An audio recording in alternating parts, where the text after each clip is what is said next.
जय हिंद साथियों, मैं संजय सिंह चौहान, राजपूत भारतीय, आप सभी का स्वागत करता हूँ। आज मुझे सर्विस करते हुए 10 साल पूर्व पूर्ण हुए। भारत तिब्बत सीमा पुलिस बल के सभी गुरुजन, सभी अधिकारीगण, सभी अधीनस्थ अधिकारीगण, सभी हेड कांस्टेबल और मेरे से बड़े कांस्टेबल व छोटे कांस्टेबलों का एवं राष्ट्रीय आपदा मोचन बल में मुझे प्रशिक्षण दिया, जिन्होंने सभी गुरुजन, अधिकारीगण, अधीनस्थ अधिकारीगण, हेड कांस्टेबल एवं मेरे कांस्टेबल साथियों का मैं हृदय की अनंत गहराइयों से बहुत-बहुत धन्यवाद करता हूँ। सभी गुरुजनों का, अधिकारीगणों का जो मेरे से बड़े हैं, सबको चरण छूकर चरण स्पर्श करता हूँ। मैं आज आप लोगों को अपने बारे में इस 10 साल के दौरान मैंने क्या-क्या हासिलें करी, सामाजिक से लेके राजनीतिक और बल में, ये बताऊँगा। और ज़रूर मैं चाहूँगा कि इस थोड़ी-सी बात में जिसको जो सीखने को मिलेगा, सीखिएगा। मैं कोई भी बातें बढ़ा-चढ़ा के नहीं बताऊँगा, जो भी बातें वो है वही है। हाँ, थोड़ी 1 आध 2 बल की बातें और कुछ ऐसी बातें हैं जो नहीं बताऊँगा, क्षमा चाहूँगा इसके लिए। तो शुरू करता हूँ मैं अपनी सेवाएँ 19/12/2012 को भारत तिब्बत सीमा पुलिस बल मेघालय शिलांग में फ्रंटियर में अपनी सेवाएँ शुरू करी थी। जब मैं घर से आया था, तो इससे पहले मेरे पिताजी 2008 में मर गए थे। मेरे पिताजी विदेशों में रहे, साउथ अफ्रीका लगभग 22 साल उन्होंने प्राइवेट जॉब किया। पर फिर भी हमारी घरेलू स्थिति ऐसी थी कि कभी उस ज़माने में हम अपने गाँव के पहले अमीर व्यक्ति थे, क्योंकि मेरे पिताजी की $540 1995-96 में तनख्वाह थी। और 2001 के बाद वो बीमारी के कारण हम इलाज कराते रहे, उनके गुर्दे खराब हो गए थे धीरे-धीरे। विषम परिस्थितियों से हमारा परिवार गुजरता रहा। मैं नेपाल, श्रीलंका और भारत के कई राज्यों और जगहों में पिताजी का इलाज कराया, पर वो बचे नहीं। जो भी उनके द्वारा कमाई प्रॉपर्टी थी वो चली गई। हम रोड पर आ गए थे। मेरे पिताजी के भाई, चाचा हो या बड़े पापा, हमारी कोई मदद नहीं करी। सिर्फ़ मेरे ननिहाल यानी माताजी के मायके वाले, मेरी माताजी 5 भाइयों की इकलौती बहन है। उनके पाँचों भाई, 4 भाई ए ग्रेड के अधिकारी हैं, 1 बी ग्रेड का अधिकारी है। और अब सभी रिटायर हो चुके हैं। उनके बच्चे 13 हैं, 13 के मिला करके सभी के लगभग सर्विस में हैं, ऊँच-ऊँच पदों पर हैं और कोई विदेशों में भी है। ये तो मामूली बात थी, पर मेन मुद्दा बताऊँगा कि मैं इसी ही विषम परिस्थितियों में गुज़र रहा था। पिताजी जब मरे, तो हमारे घर में खाने के लिए चावल का दाना नहीं था। बहनें 3-3, 4-4 साल की थी, भाई भी ऐसे 6-7 साल का था। उनमें मैं ही सबसे बड़ा था, 16-17 साल का। मैंने पहली भर्ती साढ़े 16 साल की उम्र में देखा था, जबकि मेरी उम्र नहीं थी। तभी आर्मी की दौड़ लगाया था। खैर, अब बल की बातें बताऊँगा कि 10 साल में बल में आने के बाद क्या-क्या। जब मैं बल में आया था, तो मेरे मामा जी के पैसे, उनके कपड़े दिए हुए और कुछ नहीं था, उन्हीं के पैसे से आया था। अपने माता-पिता का कुछ नहीं था, नंगे पैर ही आया था। यूँ कहें कि मतलब मामा जी का दिया हुआ था, उनका ही स्वेटर, शाल, कपड़ा जो भी था, और मेरा अपना कुछ नहीं था। बल में आने के उपरांत मैं बीमार पड़ गया। मेरी रीढ़ की हड्डी में टीबी हो गई थी, लगभग हड्डी सड़ गई थी।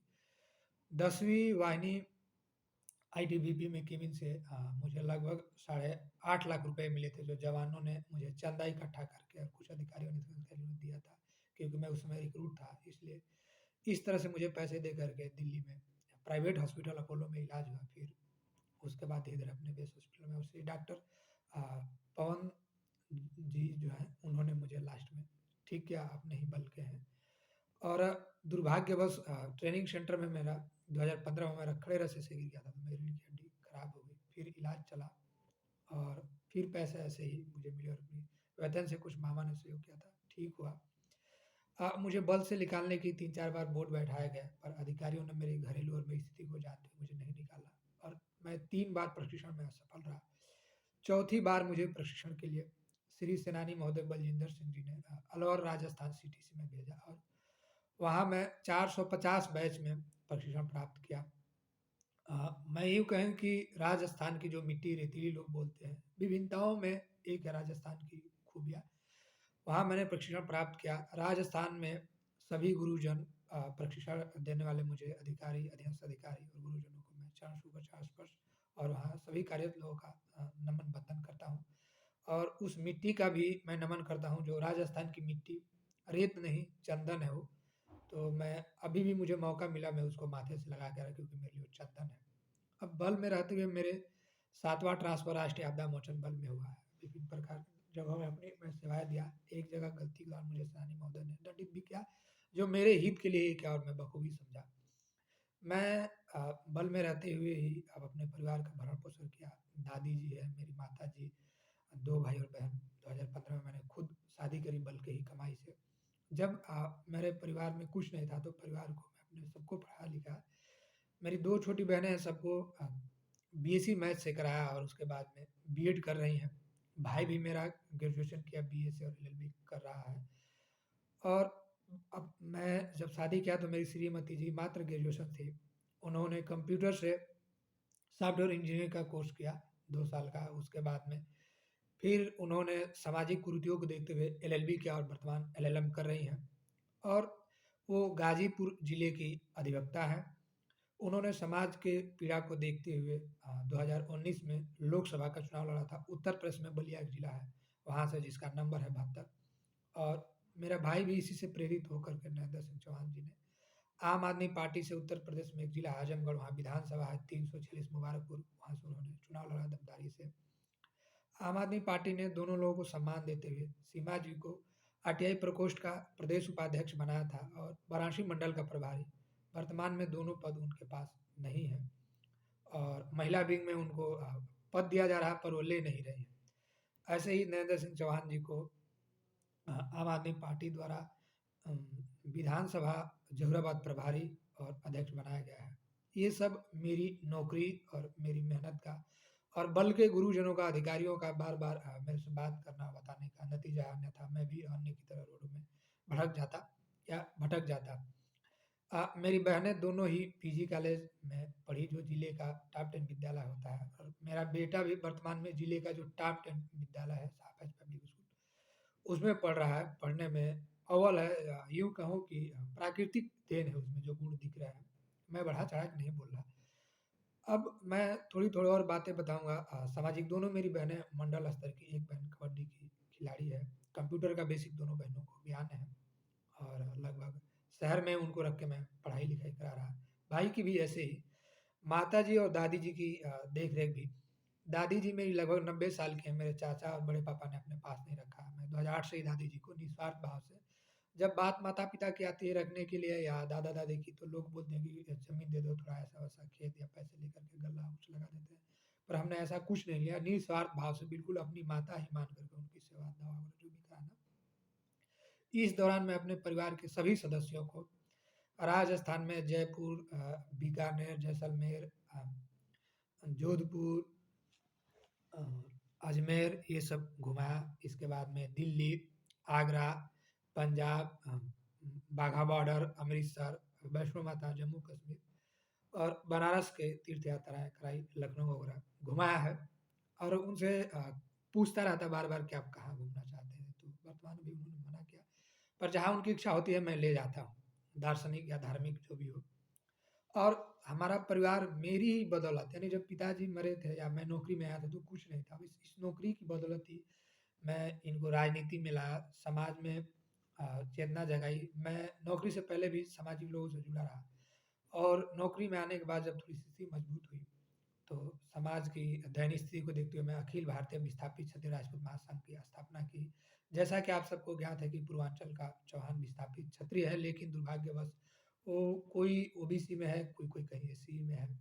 और लोनिया कभी-कभी नोनिया जाति लिखते हैं, जबकि सभी जानते हैं कि वो क्षत्रिय हैं। क्षत्रिय की मुख्य धारा में नहीं आते हैं। कहीं मछलियाँ मार रहे हैं, फाँस लगा रहे हैं, भेड़-बकरियाँ चरा रहे हैं, यानी भटक गए हैं मुख्य धारा से, तो उनको मुख्य धारा में लाने की कोशिश करी। इस दौरान मैं भारत के विभिन्न संगठनों से जुड़ा। राजस्थान, हरियाणा, पंजाब, हिमाचल प्रदेश, महाराष्ट्र, गुजरात, असम, बिहार, उड़ीसा, झारखंड और उत्तर प्रदेश के कई सामाजिक संगठनों से, ऐसे ही पार्टियों में जुड़ा रहा मेरा।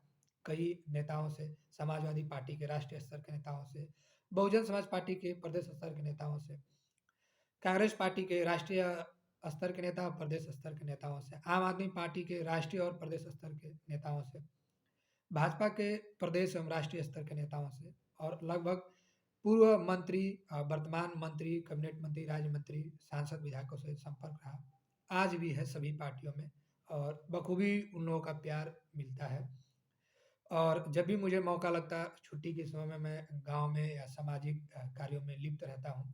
और बल में रहते हुए बल के जवानों के हित के लिए भी सेनानी महोदय के समक्ष बातें लाता रहा पिछली भी यूनिटों में और जहाँ-जहाँ स्थान हुआ और वर्तमान जहाँ पोस्टेड वहाँ भी और अच्छे विचार देते रहा।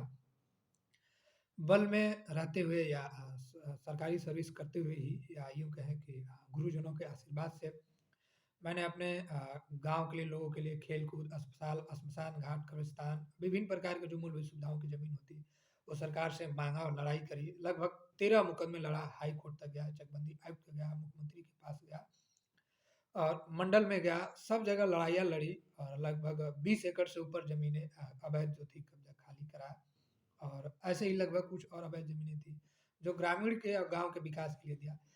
गाँव के विकास के लिए मैंने हर घर जल नल योजना के तहत नल की माँग करी, पानी टंकी की प्रस्ताव किया, चिन्हित हो गया ज़मीन लगेगा, बहुत जल्दी लगने वाला है। और 1 क्यूसेक का बड़ा ट्यूबवेल चिन्हित हो गया, प्रस्ताव भी पारित हो गया, बस लगेगा। लगभग मई में सारे कार्य हो जाएँगे। सामुदायिक स्वास्थ्य केंद्र की माँग करी, मेरी माँगें मानी गई, वो भी मई में लग जाएगा। जी, ज़मीन छीन ली गई है। लगभग 8 किलोमीटर के आसपास पीडब्ल्यूपी का रोड का मरम्मत कराया और चौड़ीकरण करा के फिर से नया सुंदरीकरण से नवनिर्माण कार्य होगा और 1-1 मीटर रोड लगभग टूटेंगे जो मकान बने हैं थोड़ा-सा, क्योंकि क्षेत्र का विकास हो तो इतना काम करा। 13 लोगों का आवास की सूची में नाम डलवाया 3 लोगों का पात्र अंत्योदय गृहस्थी में नाम डलवाया, उनको राशन का। कई लोगों का वृद्धा पेंशन, विधवा पेंशन, विकलांग पेंशन और शादी कन्यादान राशि के खाते में दिलवाया है और बहुत सारी बहनों को, भाइयों को पढ़ने के लिए जागरूक किया, प्रेरित भी किया। कई लोगों को जैसे जो बहनें प्यार जाल में फँस करके इधर-उधर भग गई थी, तो 13 ऐसी बहन-बेटियों की मैंने शादियाँ कराई, उनका घर बसवा दिया और ऐसी कई बहनें हैं जिनका यौन शोषण, बलात्कार हुआ, तो उनकी लड़ाइयाँ लड़ी, उनको न्याय दिलवाया, अपराधियों को जेल में भेजा। भारत के विभिन्न राज्यों, विभिन्न जगहों से मेरे पास प्रतिदिन 10-20 लोगों के फ़ोन या ऊपर या कम-बेशी आते रहते हैं। समस्याओं का ड्यूटी में रहते हुए विभिन्न प्रकार की उनका समस्याओं का निवारण करता, उनको जानकारियाँ देता।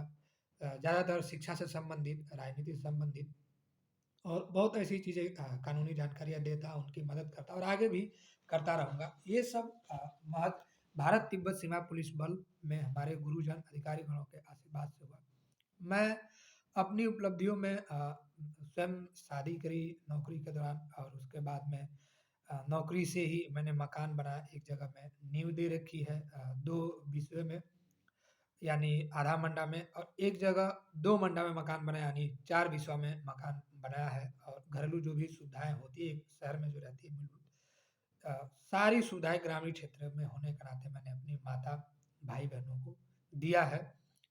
सारा परिवार को शिक्षित किया और सबको जागरूकता किया, सभी सामाजिक लड़ाइयाँ लड़ते हैं अपने अलग-अलग क्षेत्रों में, अपनी पढ़ाई जारी रखते हुए।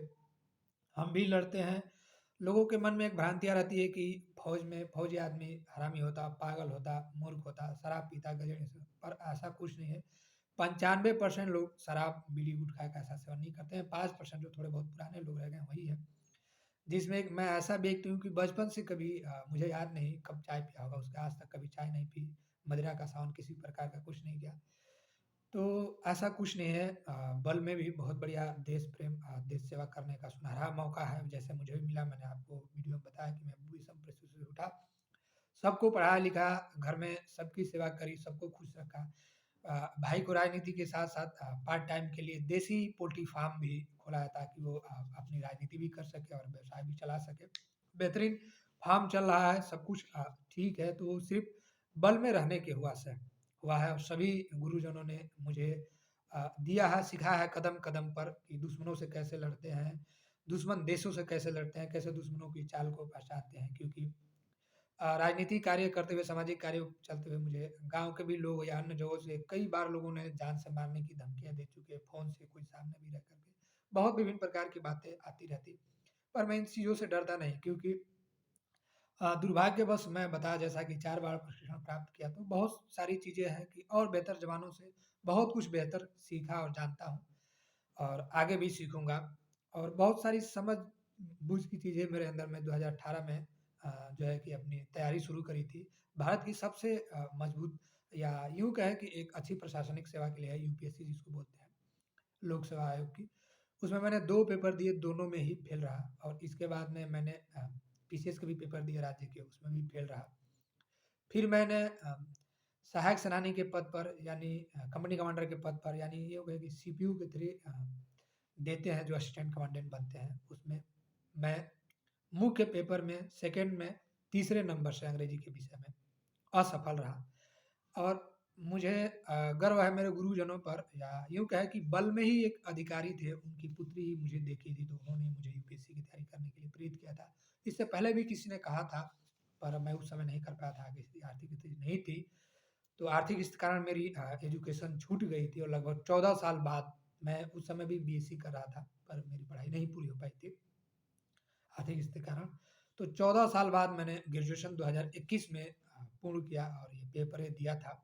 बल की ही एक सदस्य अधिकारी की पुत्री थी उनके कहने पर और जितनी भी राजनीतिक सामाजिक चेतना जगी या पहले से भी थी, पर जो बढ़िया ज्ञान हुआ मुझे वो यूपीएससी की तैयारी करने पर ही हुआ और विभिन्न प्रकार के जितने पढ़ाइयाँ राजनीतिक सामाजिक नीतियाँ ज्ञान ये सब मैं बल में और बल से पहले भी सीखा है। पर आत्मबल, आत्मज्ञान और आत्मसमझ या लोगों से लड़ने की, सामाजिक लड़ने की, ईमानदारी सोच की, गाँव के लोगों का, क्षेत्र के लोगों का विकास करने का या हर लड़ाई लड़ने का अगर मेरे में बल आया, तो यूपीएससी की पढ़ाई करने से आया और आईटीबीपी में प्रशिक्षण प्राप्त करने से आया और एनडीआरएफ में ज्ञान लेने से आया और सभी अधिकारीगण, अधीनस्थ अधिकारीगण के सहयोग हेड कांस्टेबलों के सहयोग, आशीर्वाद से मेरे में आया। मैं पुनः अपने आज 10 साल पूरे होने पर सभी गुरुजनों के राजनीतिक, सामाजिक या बल के सभी को चरण छू के चरण स्पर्श और नमन करता हूँ। मैं ये वीडियो इसलिए बनाया ताकि मेरी द्वारा किए गए कार्यों को आप देखें, समझें कि कम समय में अगर चाह हो तो बहुत कुछ किया जा सकता है। जैसा कि मेरे पीछे देख रहे होंगे अभी थोड़ी-सी किताबें दिख रही हैं जाकि एक बक्से के ऊपर लगभग अभी मेरे यूनिट में है। किताबें मैं अभी दूसरी जगह ड्यूटी में आया हूँ। तो आज मैं इतना ही कहूँगा, बहुत सारी बातें हैं कहने के लिए और सीखने के लिए भी।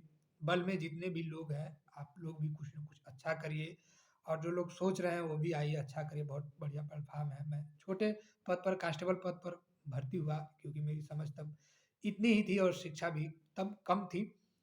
पर आने के बाद से मैंने लगातार संघर्ष किया और आगे बढ़ा है, पूरे परिवार को बढ़ाया है, सबको साथ लेके चलने की कोशिश करी है।